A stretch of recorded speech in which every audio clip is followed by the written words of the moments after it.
So we practice mindfulness not to feel better, but to get better at feeling. Not to feel better, but to get better at feeling.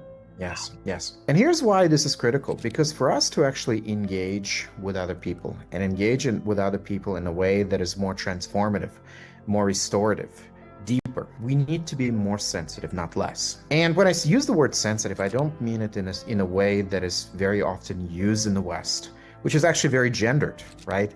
When we say someone is sensitive, very often it is applied to women, and it often means someone who is reactive and emotional. And that's not what I mean. When I use the word sensitive, I mean we start being sensitive to life. We start sensing where life is. And we develop the capacity to meet people where they're at. Hi, everyone. I am Julie Edmonds, your host of Channeled, tapping into the wisdom of your soul.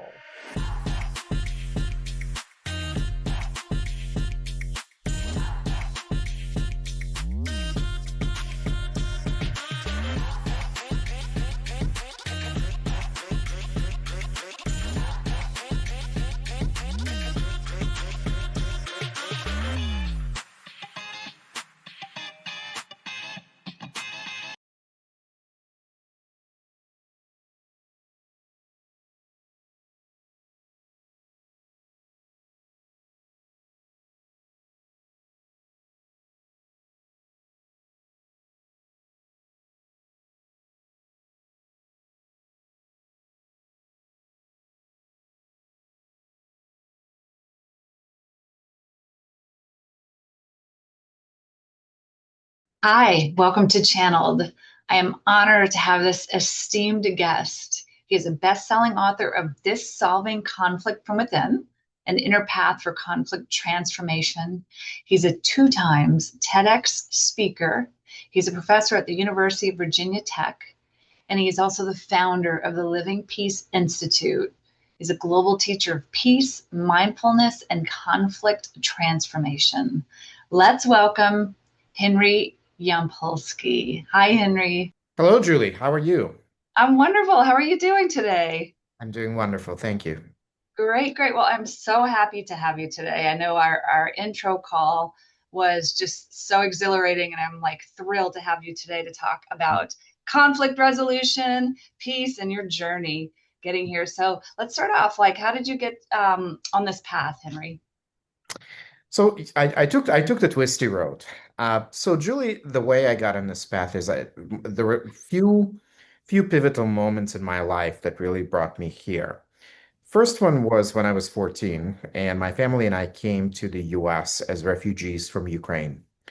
We lived in Scranton, Pennsylvania, and life was challenging, very challenging, as my parents and I were trying to navigate this new life in the United States.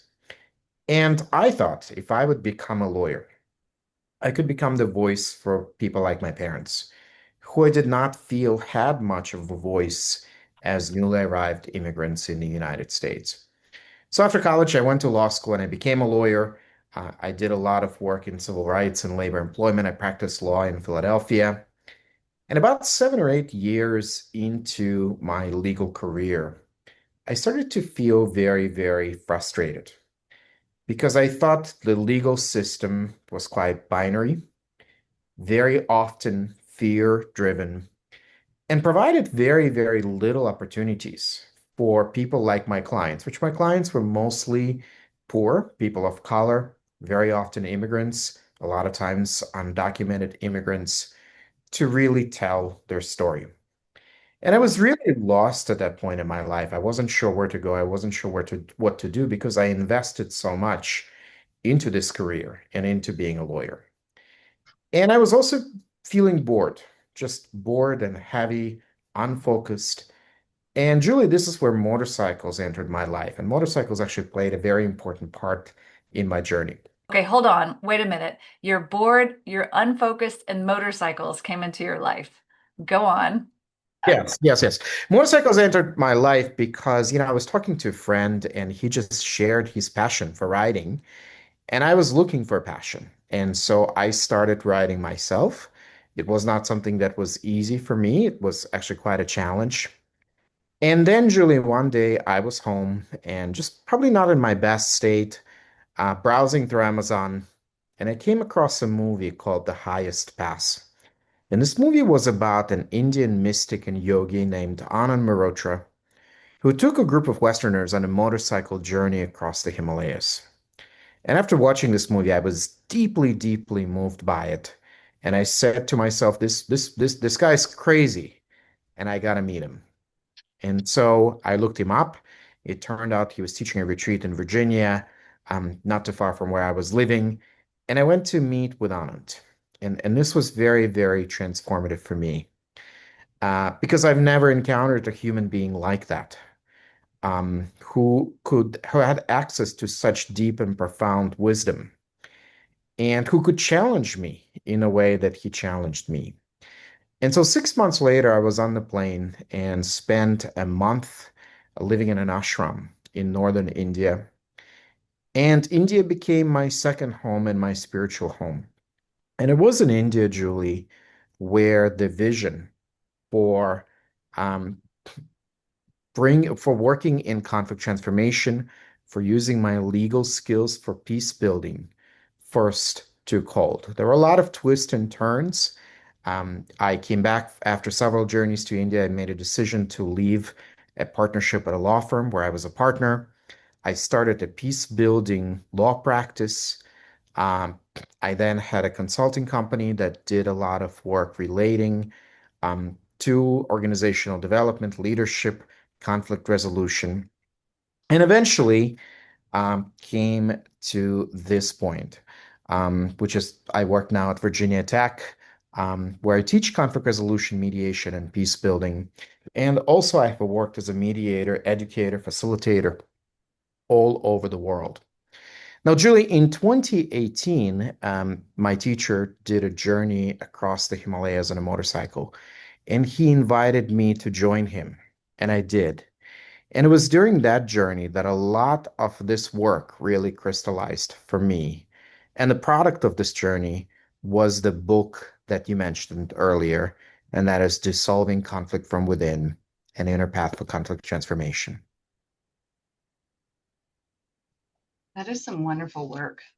And so you said a lot of great things, Henry. So let's go backwards in time for the listeners. What's it like living in an ashram for that long?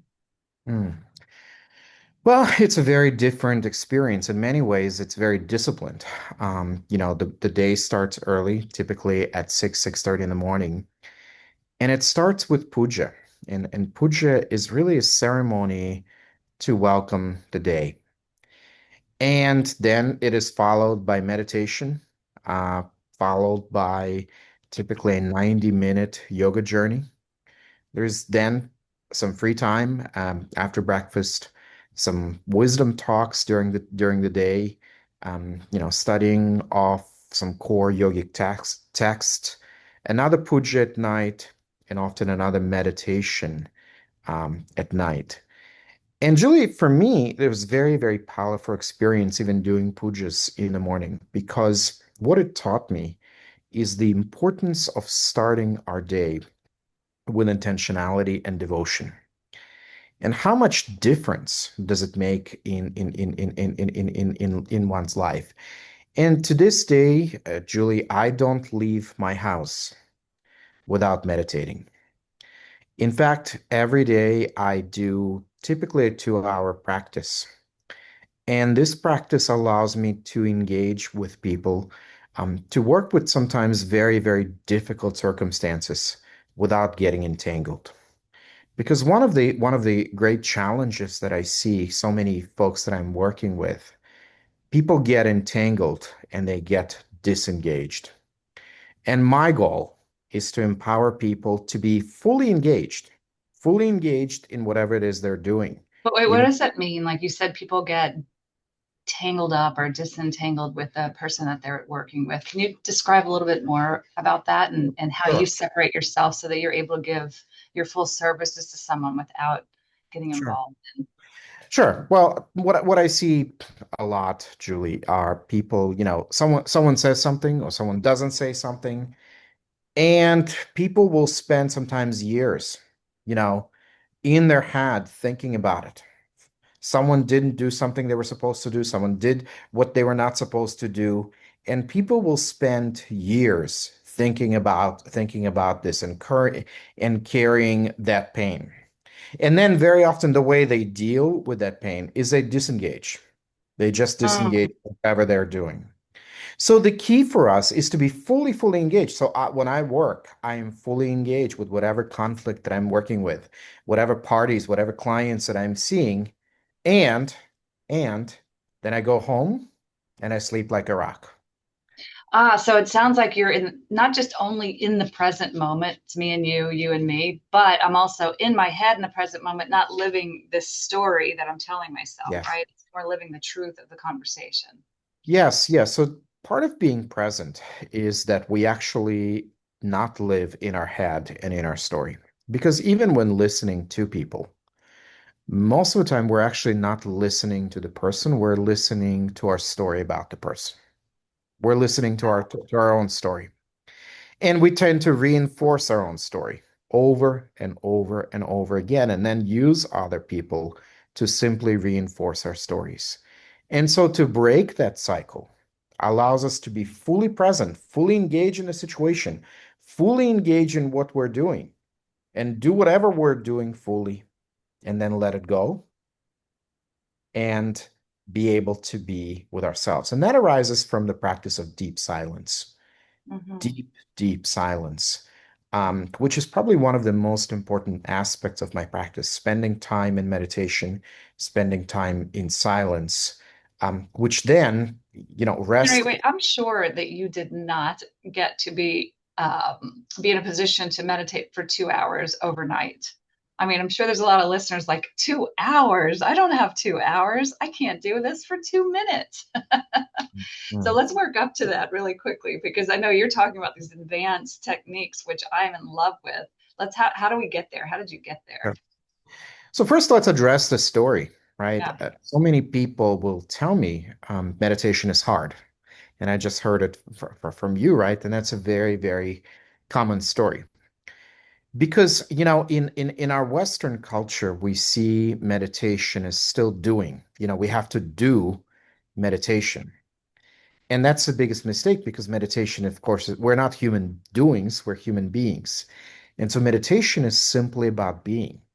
Now, the hard part for us is most of us have so many stories running through our head that just being with ourselves without actually doing anything becomes very, very challenging.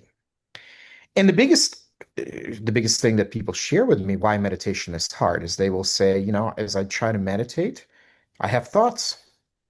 And I say to them, congratulations, your brain is doing what it was designed to do.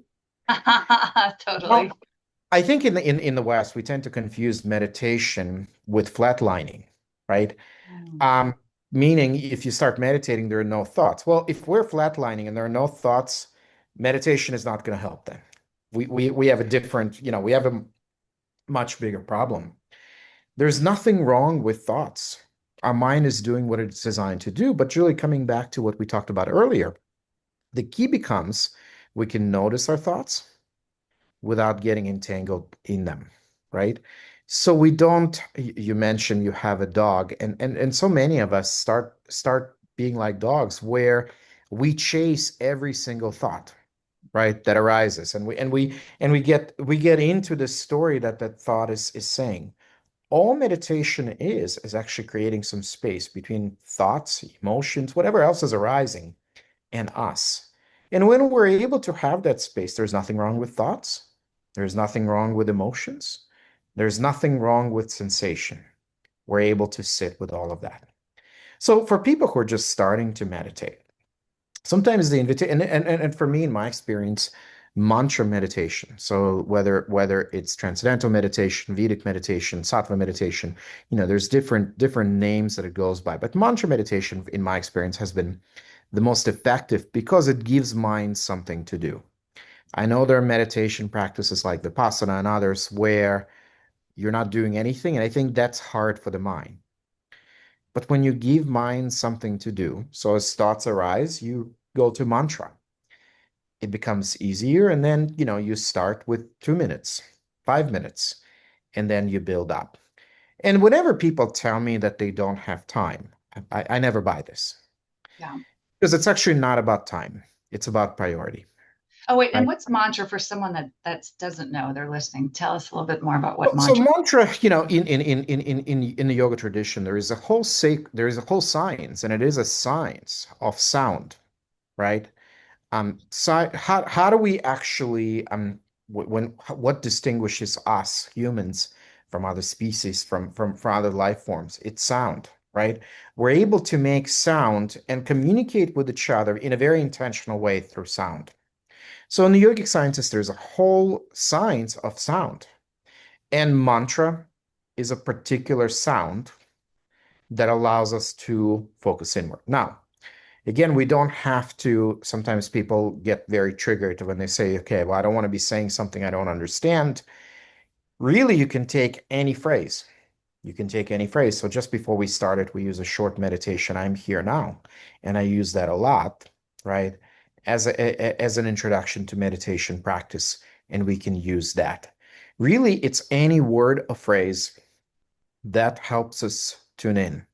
To It bring you doesn't, into the present moment. I am here now is a yeah, meditation we started off with before we recorded this. It was yeah, wonderful. yeah, yes. Okay, Henry, let's go back to that motorcycle ride through the Himalayas. You said there was this huge divine new journey for you. It started this whole new process. So, what happened? Here you are, you're back, you have this new knowledge. Tell me about it. So, Julie, I thought I was doing work in conflict resolution at the time, and I thought this motorcycle journey would be a break from that work. But I didn't realize it was actually would require to do that work and to do that work on myself. Because frankly, Julie, I was absolutely terrified. I was Huh. absolutely terrified of riding. I was terrified, of riding on these insane roads with very difficult traffic conditions at altitude, no guardrails. And so for me, it became a process of re-engaging with myself. And it was this process that really helped me understand something very, very profound. So when I came back from the journey, what emerged from it was four principles of conflict transformation, because that's what I had to apply to myself during the journey just to be able to shift how I was writing. And then as I came back, I realized that was the missing link. That in fact, that was what was necessary, not only to address our inner conflicts, but also to engage with others in a more transformative way. Wow. Wow. Wow. So you go on this journey. Easily, you could have said, no way, I'm not doing this. This is too scary Hmm. and dangerous. But you decided not only to do it, to challenge yourself, but you realized that you had to make some internal changes in order to do this. And on the other side, you came up with these downloaded principles. Yes, What a story. All yes. right, so let's hear about the four principles. So the four principles of conflict transformation are: first, tuning inward. And Julie, this is where we do talk about mindfulness and meditation. However, a very Western idea of mindfulness is that we do mindfulness as a way to feel better, right? And this is very common in the West, right? We should do meditation to feel less stress, to lower our blood pressure, etc. But having spent a lot of time in India, a lot of time in the Himalayas, I notice this is not why they're meditating there. They're not meditating to feel better. They're meditating to get better at feeling. And this is a very, very profound Wait, shift. can you repeat that? Yes. So we practice mindfulness not to feel better, but to get better at feeling. Not to feel better, but to get better at feeling. Yes. Yes. Okay. And here's why this is critical, because for us to actually engage with other people and with other people in a way that is more transformative, more restorative, deeper, we need to be more sensitive, not less.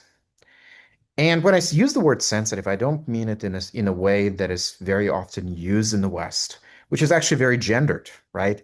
When we say someone is sensitive, very often it is applied to women, and it often means someone who is reactive and emotional. And that's not what I mean. When I use the word sensitive, I mean we start being sensitive to life. We start sensing where life is. And we develop the capacity to meet people where they're at. And Julie, we have that capacity naturally. So as you and I are talking, we're not in the same space, but let's say we were, and let's say a 3-year-old ran into our space. Naturally, we would engage with that being differently. That you and I are engaging with each other. We would meet that being where they are. The trouble is we have difficulty doing that with adults. We have difficulty doing it with other people. Why?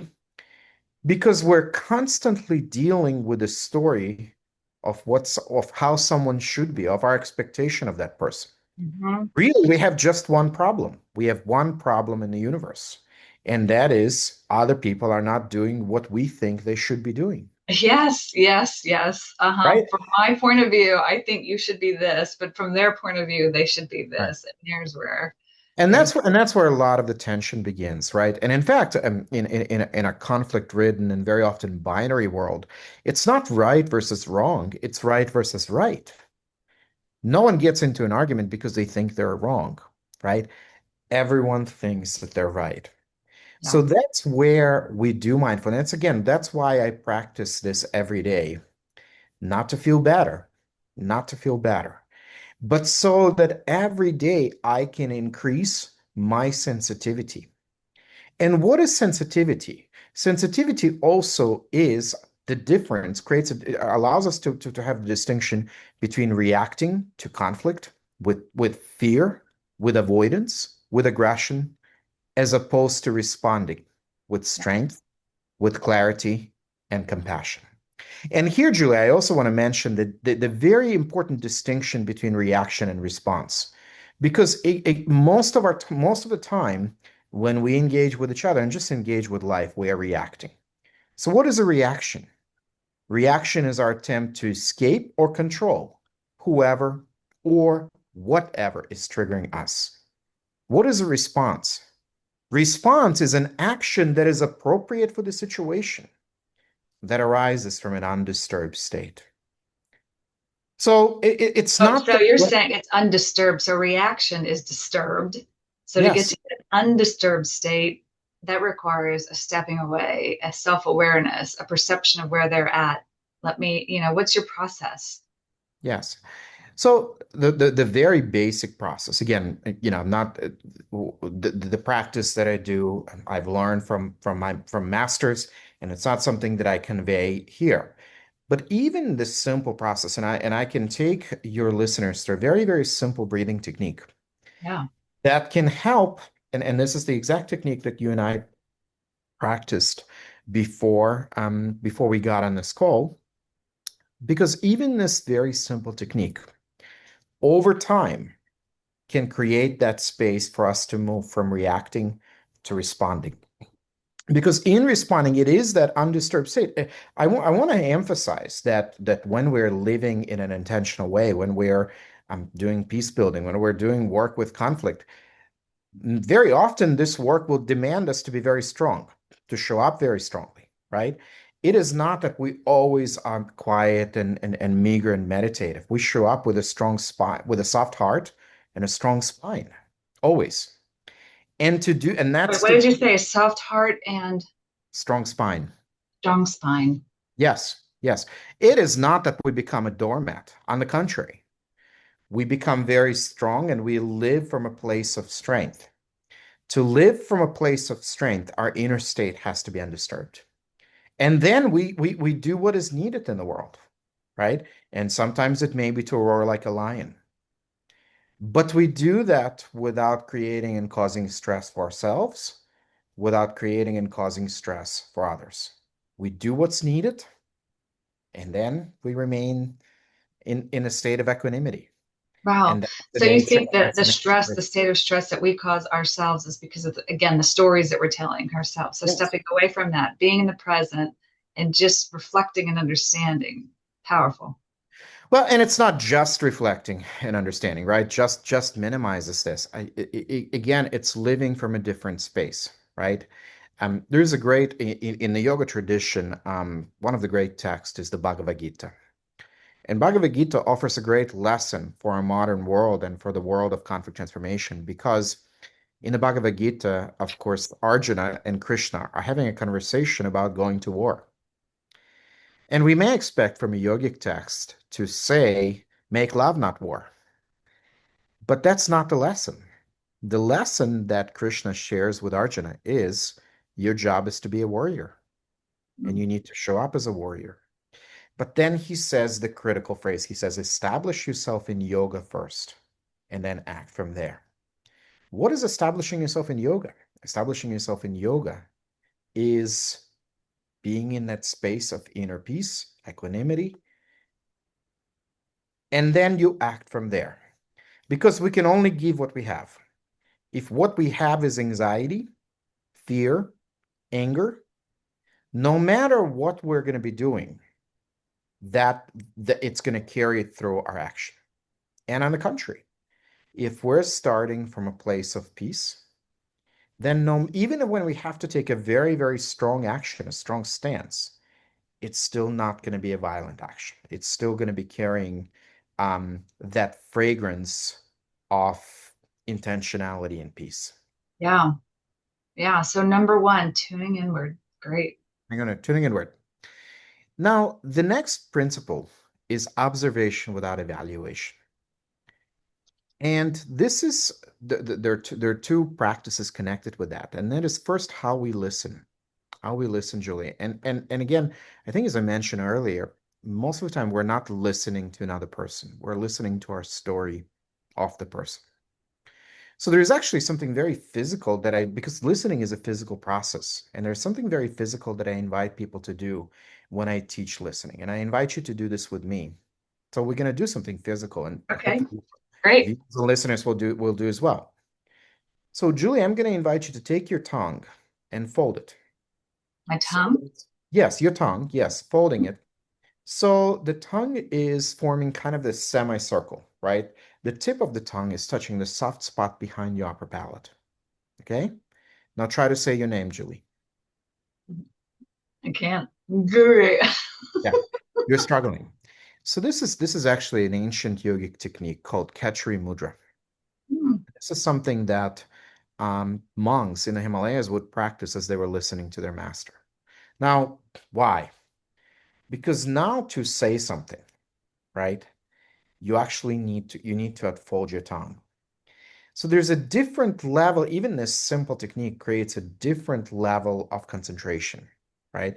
I ride motorcycles, I fold my tongue all the time when I ride motorcycles. Julie, I'm sure you've heard the phrase biting your tongue, Mm-hmm. right? Well, Julie, I was going to have you and your listeners bite your tongue, but then I thought if the headline is podcast host and listeners bleeding after a session on conflict resolution, that would be bad for business. But folding your tongue, again, creating that intentionality as we're listening. And that's first dimension of observation without evaluation. The second dimension is actually noticing in our everyday speech how often what we say contains some sort of judgment, Ooh, label, yes. evaluation, or conclusion, right? Just about everything that we say. How often do we say to our children, what is wrong with you? How often, when driving, right, and someone cuts us off, we say all sorts of things, right? And this is not about judging ourselves, but noticing how much of our language contains judgments, labels, evaluations, and conclusions, and shifting that to an observation, right? And this becomes critical in terms of how we engage with each other and how we give feedback. So, for example, right, we are working with someone and we schedule a meeting to start at 9 and they show up at 9:15. We could say to them, you're late. Or we could say to them, hey, our meeting started at 9 and you're here at 9:15. Tell me more. Tell me more, right? So one is an immediate judgment. You're late. The other one We focus on an observation rather than evaluation. Okay, the person is here at 9:15. Tell me more. Help me understand what's happening, right? And then maybe and then we share with feedback with them in a very, very different way. But just that shift from evaluative and conclusory language to an observation can be absolutely profound as we engage with each other. Julie, the third principle is expansion. When we are in conflict, our focus becomes very, very narrow.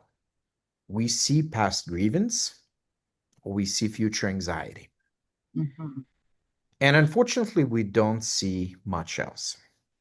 And in the way that we are communicating with each other right now, whatever channel, you or your listeners watch, whatever public figures they follow on X or any other social media platform, actually communications are purely positional. And what happens is someone states a position, and typically before they're done, someone else is already calling them a name. And that's where we are as people right now. And the key is to move from positions to and through interest. Now, what is interest? Interests are the reasons why we hold positions. But interests are not enough because more and more now people hold positions because of an affinity group. I identify as this group, therefore I hold this position. I identify as this group, and therefore I live in this bubble. And it's so easy now to have information bubbles, right? Where whatever position we identify with, we are going to be following and engaging with people who typically support and reinforce that position. And why do people do that? Do you think it's just a belonging and a connection? Well, I think there are a few reasons why people do this. First of all, I think that in many ways, the way algorithms work, social media algorithms work, right? They want you to stay engaged. And by staying engaged, right, they want to feed you things that kind of you tend to perhaps agree, identify with, right? And that reinforces that. I think also there is, whenever we talk about any identity, in many ways, our identities are boundaries, right? And when we stay within those boundaries, we can define who we are by sometimes also defining who is the other, right? Who is outside of that boundary. We can confine us to that boundary. And there is a sense of comfort in that. I know what it's like. I know what it's like to be here. And then at some point, Julie, our identities both, as I said, confine and also limit us. And so the reason we start expanding is we actually want to move, we want to dissolve as many of our identities as possible. We want to move beyond them because, um, Julie, I am a white cisgender middle-aged man. And if I only look at the world as a white cisgender middle-aged man from America, it's a very limiting way of seeing the world. And that's why when we talk about expansion, we move from positions to and through interests, to and through emotions. We need to engage with our emotions, to and through values. And finally, and most importantly, we connect with our needs. And in my experience, Julie, wherever we come from, whatever is our identity, when we get to our core needs are the same. Yeah. Our core needs are the same. Now, strategies to meet those needs may be very different. But our core needs are the same. And in my book, I talk about 7 core needs being security, autonomy, authenticity, connection, peace, meaning, and expansion. And when we, in our interactions, are able to move from positions, meaning I want this, or you're right, you're wrong, to what is my core need? What is my core need? The fundamental nature of our conflict changes, and how we engage with each other changes. Right. And Julie, and then final principle is exploration. And this is where we bring curiosity into conflict. It's very difficult, and something that became very profound on my motorcycle journey, is to shift from fear to curiosity. Yeah. Because How fear, did you do that? Because you're on this scary ride, hmm. fear to curiosity. Well, one way to do this is to actually say, I don't know, right? When we say, because what is fear? Fear is a particular story that says, okay, this is what's going to happen. Hmm. But if I connect with the idea that I actually don't know what's going to happen, right? Sure, all sorts of terrible things could happen. And also all sorts of wonderful things could happen, right? And when we're in fear, we only think of the terrible things that could happen. And Liz Gilbert talks wonderfully about in her book Big Magic, talks beautifully about how we deal with fear, right? We acknowledge it. We acknowledge the fear. We notice the fear. Fear is relevant. It has relevance in our decision making. But then fear doesn't get to drive. Fear doesn't get to drive the motorcycle, and fear doesn't get to choose the radio station. So I acknowledge it. I notice it. I ask fear, what is it that I need to know? And then it gets to ride in the back. Not Hmm. a, Now, I'm sure this wasn't a 2-minute process because I went ziplining in Costa Rica one time. Mhm. I've ziplined before, but it was so scary. I had so much adrenaline. And I Yeah. don't know if I got over that fear on that. I did it because I was Mm. there, but I was terrified the whole time. Yeah. No, it's not. It's not a simple process. But again, for me, where I go back to is always practice, right? Practice, Practice. practice. Practice is so the daily practice is where I get to sit with fear. It's actually the way we deal with fear is not to deny it, Yeah. not to say it's not real, not to judge yourself, not to say I shouldn't feel that way. The way we deal with fear or with any other emotion is we invite it in and we sit with it. Wow. And again, we're able to sit with anything, whether pleasant or, and again, this is to my point earlier, that we don't do mindfulness to feel better, but to get better at feeling. Hmm. And when we're able to sit with anything, fear, anxiety, um, all sorts of anger, rage, we're able to sit with that without any of these emotions determining how we are. Then we truly are in mindfulness. Then we truly are in mindfulness. Wow. So when in the fourth principle, we bring curiosity into conflict. And then also engaging with complexity, nuance, ambiguity, and uncertainty inherent in every single one of us as human beings, and therefore inherent in every single one of our interactions. Because we are so focused sometimes on the answer, and we don't spend enough time sitting with the question. Wow. Yes, I do that a lot. What's the answer? I need to know. Rather than the question. Interesting. Mhm. Yeah. And so this fourth step of exploration, right, invites us sometimes to sit with unease, invites us to sit with questions, invites us to sit with questions without having an answer, and invites us sometimes to say, are we even asking the right question? Right? We're seeking for the answer, but are we even asking the right question? And so that's with expansion again, what allows us to, and here I also want to mention, I actually moved away from doing conflict resolution to doing conflict transformation. Mm. Because this is not about resolving conflict, but actually about transforming conflict from something that is destructive to something that is productive, transformative, restorative, and allows us to engage with each other in a different way. And Julie, if I could tell you a little parable to illustrate the difference between conflict resolution and conflict transformation, I think that can help us because it could seem like a semantic, but actually it's not. It's Yeah, a let's huge hear it. right. So old man dies. This happens in the Middle East. An old man dies, and he leaves it his entire inheritance, Julie, to his three children. And his entire inheritance consists of 17 camels. Now, he has an oldest son, and an oldest son is preferred, so he leaves one half of his inheritance to his oldest son.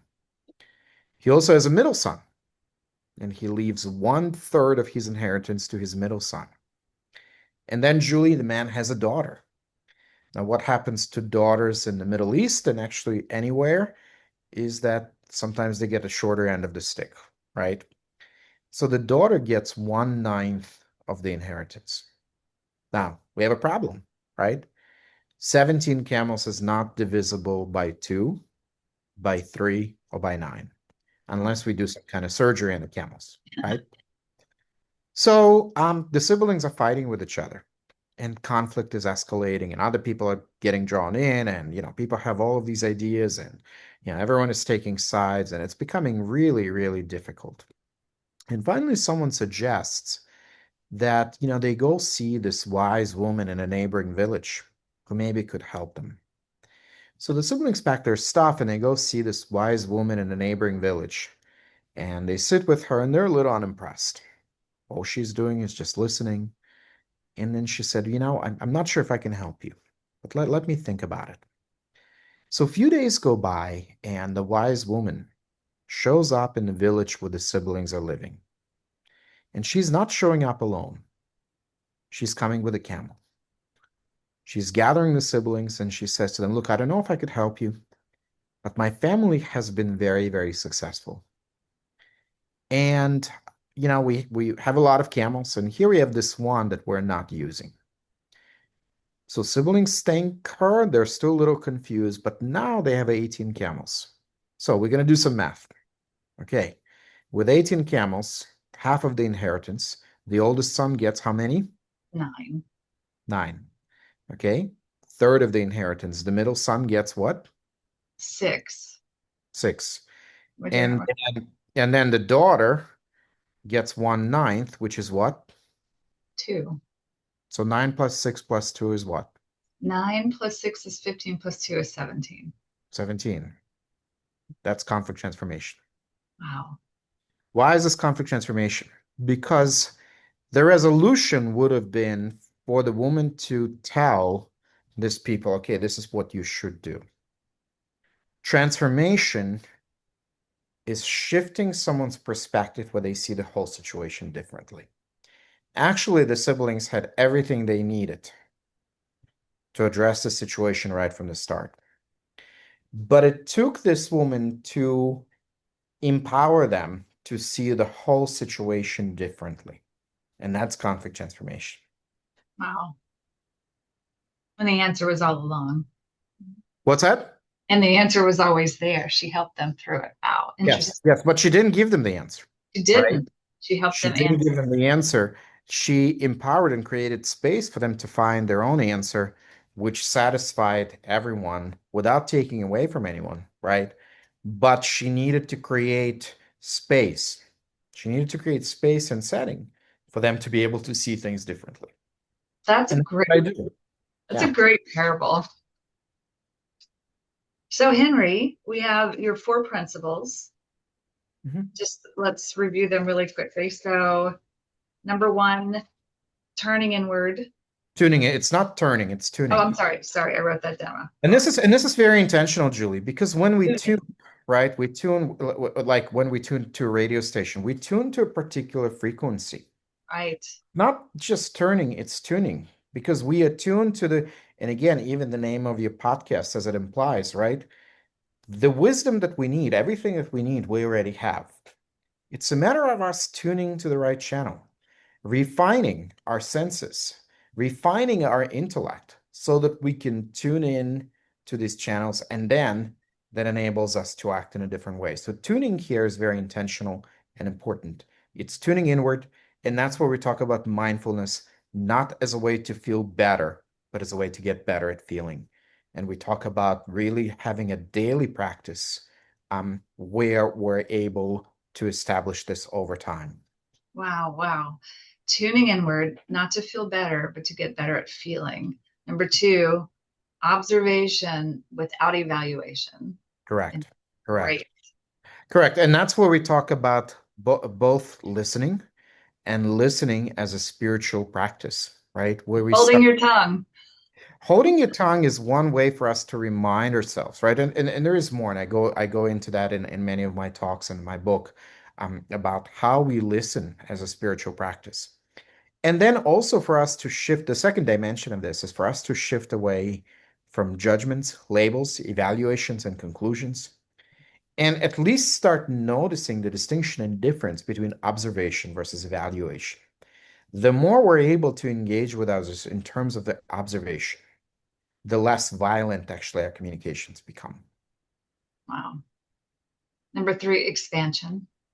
Yes, expansion, and this is where we move from positions to and through interests, to and through emotions, to and through values, and finally, and most importantly, to needs. Wow. And then finally, exploration. And this is where we bring curiosity into conflict and also engage with complexity, nuance, ambiguity, uncertainty inherent in every one of us as human beings, and therefore inherent in every one of our human issues, problems, and interactions. And we need to engage with that. Henry, this is amazing. You were guided from that motorcycle ride in the Himalayas to download those four principles that you now coach, teach, live, breathe. And it's Mm, this divine guidance that I think the listeners have gotten a ton of information from, mm. and it's a feeling, a frequency, tuning in, as you would say. Yes. Um, thank you. So I'm wondering if we could finish this podcast off with a beautiful, practical um, breath work Yes. moment. Yes. So let's do that. And before I do this, just to preface this, when I teach this, even when I teach this to students here at the university, I will say that breath is the most important tool of conflict transformation. Why? Because breath is what can shift how we are. Breath is what creates that space. We can't control other people. We can't control what is happening in the world. There could be a million other factors. But one thing we can do is shift how we are. And if we're able to create that space, it is that space that allows us to move from reacting to responding. And that's why breath is so critical. So I'm going to invite you, Julie, and your listeners to come to a comfortable seated position. And if you're seated in a chair, to move to the edge of your chair. Of course, if anyone is listening to this while driving, please don't do it while driving. I'm back. Tune back in. Yes. Um, so, Julie, when you can, closing your eyes and tuning into the breath. Notice the colder air entering the nostrils. Notice the warmer air leaving. Julie, I'm going to invite you to make your breath deeper so that the breath travels to and through the chest, to and through the stomach, and to and through the pelvic floor. And I'm going to invite you, Julie, to pause as little as possible between each inhale and each exhale so that the breath can move in one smooth, continuous wave. Inhale transitions to exhale. Exhale transitions to inhale. And Julie, we're going to use a very simple four-word English phrase to help us tune in. And the phrase is, I am here now. And we're going to combine this phrase with the breath. So as you inhale, thinking of the word I, exhale, am. Inhale, here. Exhale, now. And let's stay with that for just a little bit. I am here now.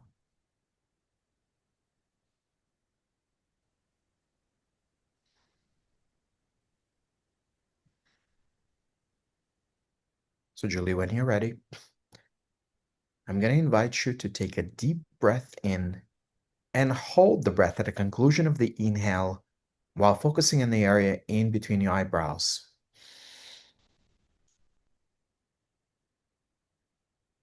And then when you're ready, exhaling fully through the mouth as you gently blink your eyes open. So I feel so grounded right now. Yeah, grounded that my cat actually came and decided to sit on my lap. We felt the peace. Yes. Well, animals actually tend to be a lot more sensitive than we are. They have different levels of sensitivity. And so it's not unusual when we meditate for animals to be different around us. In fact, in India, there is with some ancient yogic masters, there was a cobra test. And the test was that cobra is one of the most sensitive beings there is. And Wow. if you and so as you're meditating, they would put a cobra next to you. And if you can continue meditating and remain calm, that cobra is calm too and doesn't bite, you've reached mastery. Now, We're not Henry, going have you to reached test. mastery with the cobra? Well, I'll practice with my cat. this was done more in antiquity, not now. But here's an invitation to you listeners and to you, Julie, because I think so often I encounter a lot of people in the mindfulness space, and it's becoming kind of a cliche. Almost everyone is doing it. Yeah. But I think the mistake that so many people make is they go from this practice, this master, this teacher. I'm going to try this meditation. I'm going to try to this podcast, that podcast. And they never settle on any one thing. And here's the thing, Julie, if you and I were in the desert, right? And we dig a little here and a little there and a little there and a little in the other spot, do we have a chance to get to water? The answer Mm. is no. But if we pick a spot and we really start digging and go deep into that, then we have a chance, right? So if any of your listeners are looking for a practice, here's my invitation. This very, very simple technique, right? I am here now. If you can do it for 40 days, just 5, 10 minutes a day in the morning, right? The way we are is going to start shifting. The way we are is going to start shifting. And as the way we are starts to shift, I guarantee you the way we interact, naturally, we're going to start being a little bit more accepting. Naturally, we're going to become a little bit less reactive. Naturally, we're going to be able to listen more. Naturally, we're going to be a little bit more secure in our positions because when we're secure in our positions, we don't need to convince anyone of anything, right? We don't need to convince anyone of anything. And actually, our need to believe anything becomes less and less, right, Julie? Because, Julie, do you believe in apples? Yes, of course. Well, you believe in apples because you've tasted an apple, right? You know what an apple is? So it's not just an abstract idea. You know what an apple is. So if someone says to you they don't believe in apples because they've never experienced an apple, you can offer them an apple, right? If they still say, well, this apple is something else, you have a lot less need to convince them because you've tried it. You've experienced this. And that's why the practice is so important. So for your listeners, if they're looking for it, then Julie, I can even share an MP3 file with your listeners in the post show notes with this little meditation. Just this very simple practice in English. I am here now, but consistent for 40 days, every day, no excuses, can make a huge difference. And that could be the beginning of someone's meditation practice. Wow. Well, Henry Yampolsky, it has been amazing. This hour has been enlightening and grounding. For the listeners out there, how can we find you? And we'll also put all the information in the show notes as well. Of course. So my personal website is www.livingpeaceinstitute, all one word, .com. Also, I am present, though not very active, on all social media platforms, LinkedIn, Facebook, Instagram. And if folks are looking to email me, they can email me at henry@livingpeaceinstitute.com. And of course, my book is available everywhere books are sold. And if people find my voice soothing enough, they can even get it as an audiobook, which I read, and it's available on Audible and all the audiobook platforms. Amazing, Henry. Thank you so much for this amazing hour. And for everyone listening, if you love this, please share and subscribe, and we'll see you back. Bye.